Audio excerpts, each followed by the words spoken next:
Hey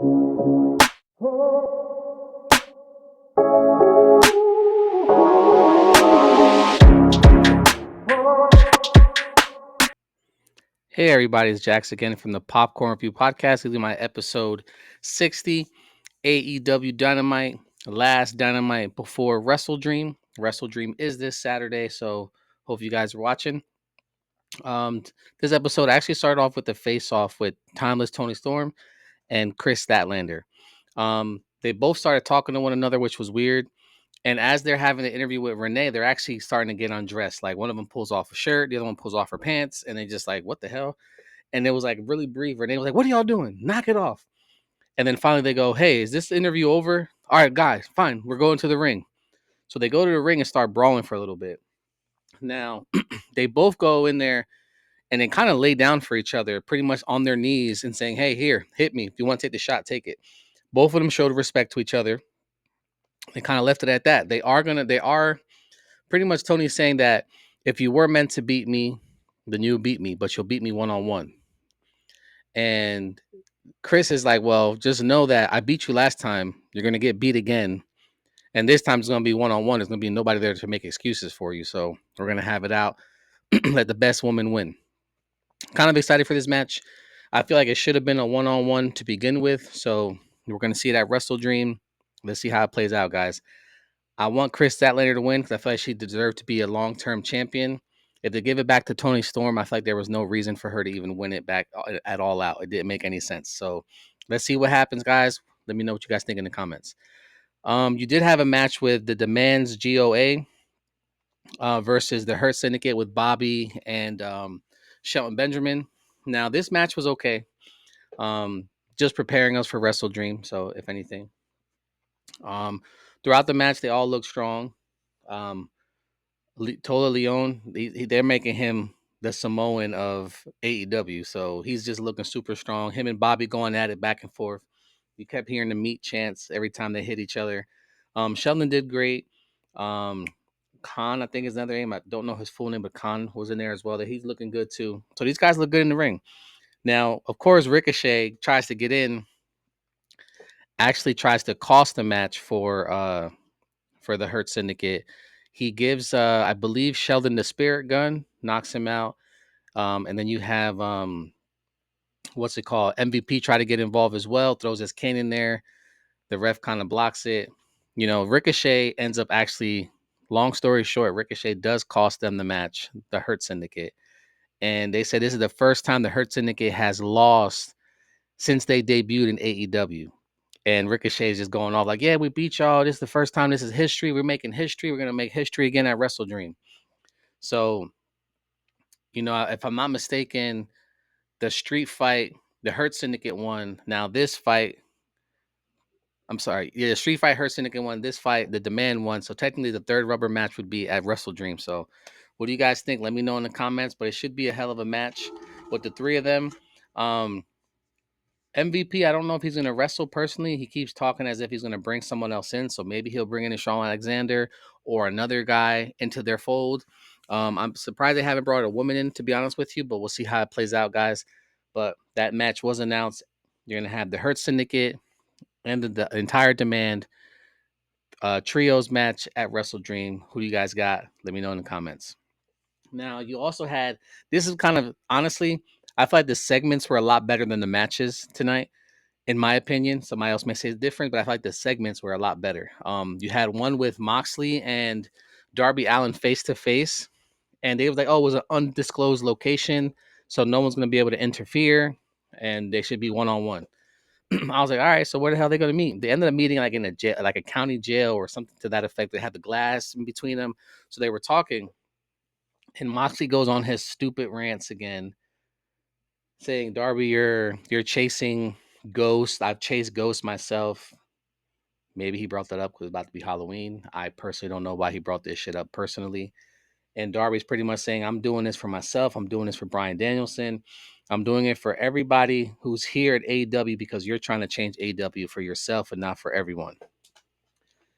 And then out of nowhere, the door slams open and Pac attacks Darby Allin, beats the shit out of him in that little ass cubicle that they're in or little room that they're in, and then ends up busting him open apparently, and there's blood all over the mirror. And Moxley just kind of like laughing it off, like I'll see you at Wrestle Dream. That was a pretty serious segment, honestly. Me telling everybody they're at an undisclosed location. I'm thinking he went alone, but he brought his goons with him. But right after that, you had a match with Claudio versus Roderick Strong. I feel like this match was kind of like a throwaway match. What was the purpose of this match? The conglomeration or the Paragon wasn't behind Roderick Strong.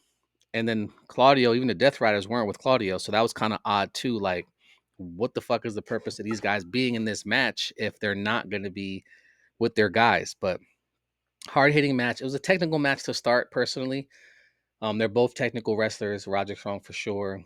Yeah, Claudio's the bigger guy. So long story short, Claudio does win the match, beats the shit out of Roderick Strong. But it was just weird. Like, honestly, weird how this match was just thrown in there. Like, I feel like there was actually no purpose of this match. But they did say this makes Claudio's 100th win at AEW. Now, that commentary also did mention that the Death Riders were nowhere to be found. Like I mentioned, it was just didn't make any sense. Where were they? Like, what were they planning? What were they plotting? What was the purpose of them?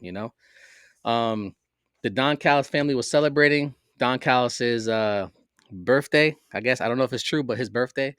They had everybody lined up. You'll see the picture up in the corner.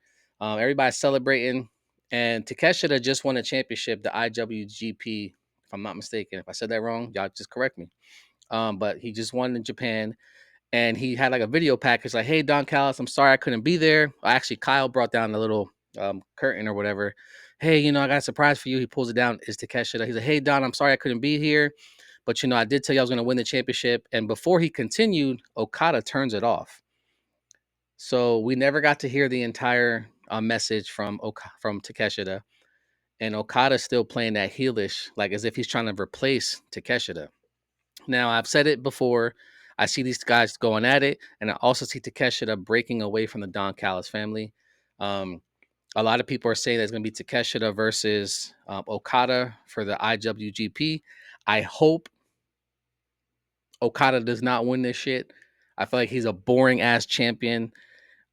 Except for like a few matches I've seen in AEW, Okada hasn't done anything for me.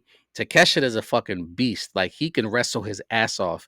But Okada, I feel like every time he's in the ring is something slow. He's not giving his all. He's boring to me. Like, even Takeshita doesn't speak really well with English, and I rather watch him wrestle because he can actually fucking wrestle. I feel like he's a mixture of a couple wrestlers like Will Ospreay.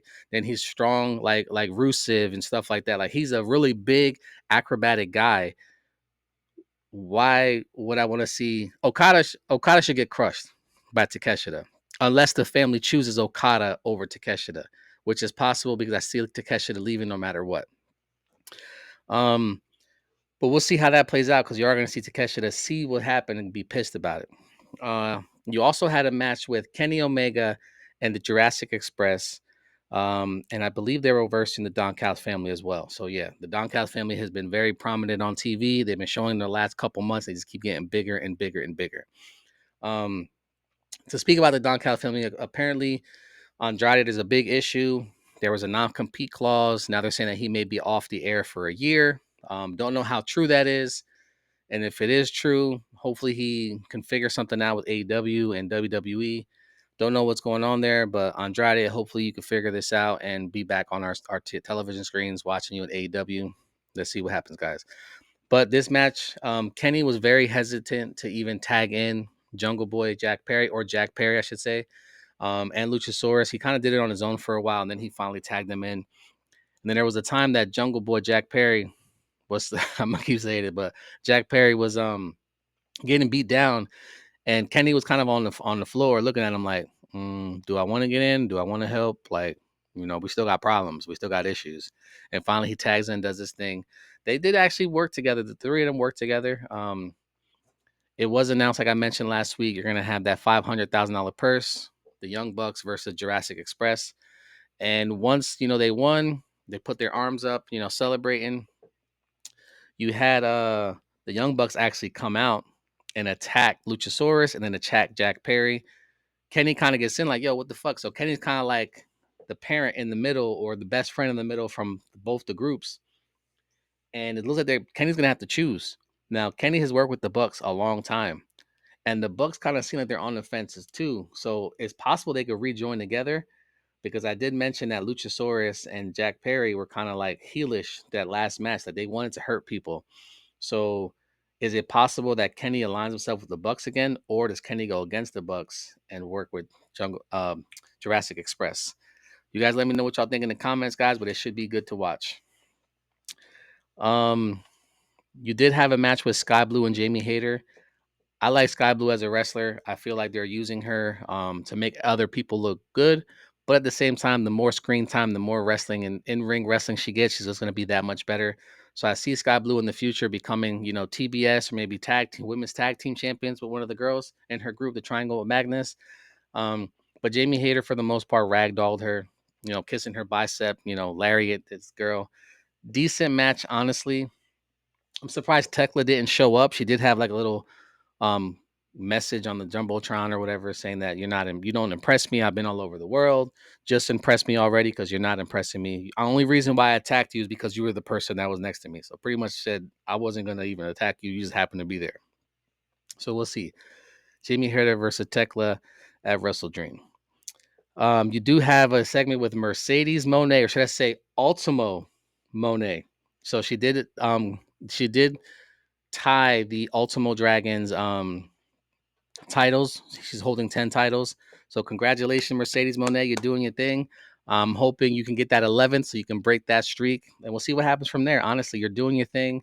People are hating on you, which I think is stupid, but they're not hating on the Hardys. The Hardys are now tag team champions in, I think, 3 or 4 different promotions. I think it's TNA, NXT, and the Hogs. I think Hog promotion. So 3 championships, but nobody's complaining about the Hardys. I'm gonna leave it there for y'all. But y'all know what I'm trying to say. There should be no reason why a girl can't do it, but you're okay with the guys doing it. You guys were okay with Kenny Omega doing it. Like, come on, just get over it. The girl's doing her thing. She's putting eyes on other promotions that no one sees, unless you go directly to them. So just leave it alone. She's doing her thing. She's having the time of her life. There's no reason why y'all should be hating on Mercedes Monet. Um, you did have a match later on, a trios championship match with the Ops versus LFI, and it was actually a pretty good match. I didn't realize that Roosh actually is a tag team champion with Sammy. I don't watch Ring of Honor like I've mentioned, but I do know that they combined together. Um, Decent match. Everybody was doing their thing. They didn't let, like I always say this, like every time that somebody takes a pin, it's not someone who's supposed to look strong. So Roosh didn't take it. Beast Mortos didn't take the pin, but Dralistico did. So they did get attacked after the match, and then you had Hangman on commentary actually helps them out.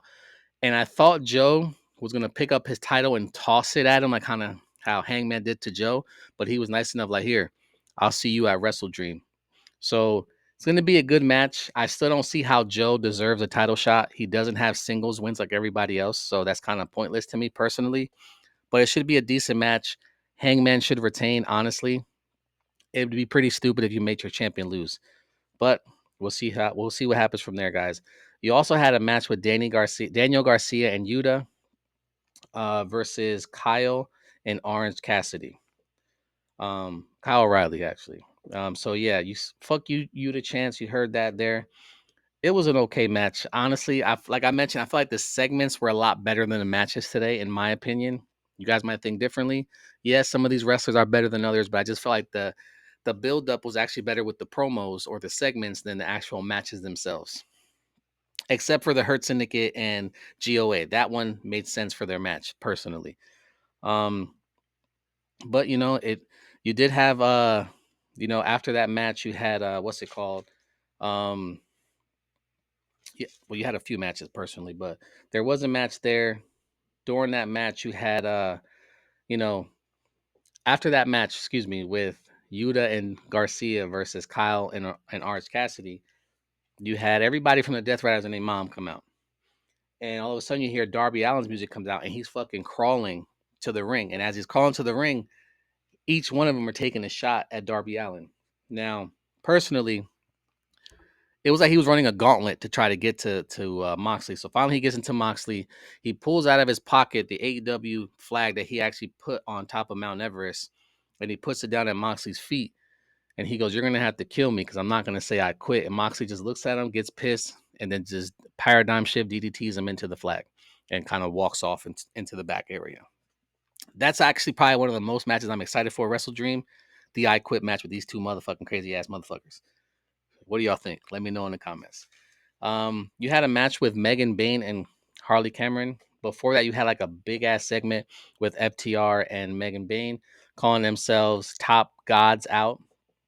It is what it is. Megan Bayne's actually talking now. She's not using Penelope Ford as a crutch. But we all knew that Megan Bayne was gonna beat Harley Cameron. Like, I think that even with the interruption in the beginning before the match started, the match might have taken like 3 to 5 minutes. It was just kind of pointless to me personally, but they're building for their story because they're gonna have like I think the brawl match before Wrestle Dream or something like that.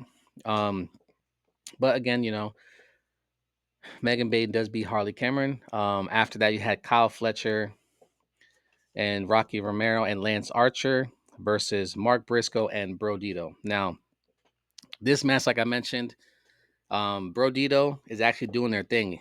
They're like the odd couple, but they're doing their thing. And Bandito, every time he gets somebody to team with them, he always gets that person to dance.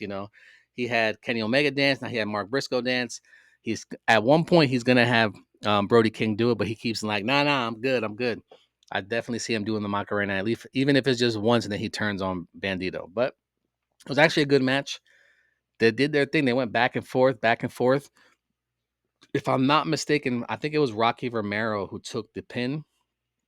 And the week before last, Brodito lost. And then this week before they go into Wrestle Dream, they actually win. So I still think they're going to win personally. I don't see Takeshita and Okada working well together, especially after Takeshita just won the title in Japan. And then now Okada kind of muted his or turned off his message to Don Callis. But I do see them come to a head and all. It was a decent, not pay-per-view, decent day of Dynamite. Again, the segments I felt were better than the actual matches, but you guys let me know in the comments. Thanks for watching. Have a great one.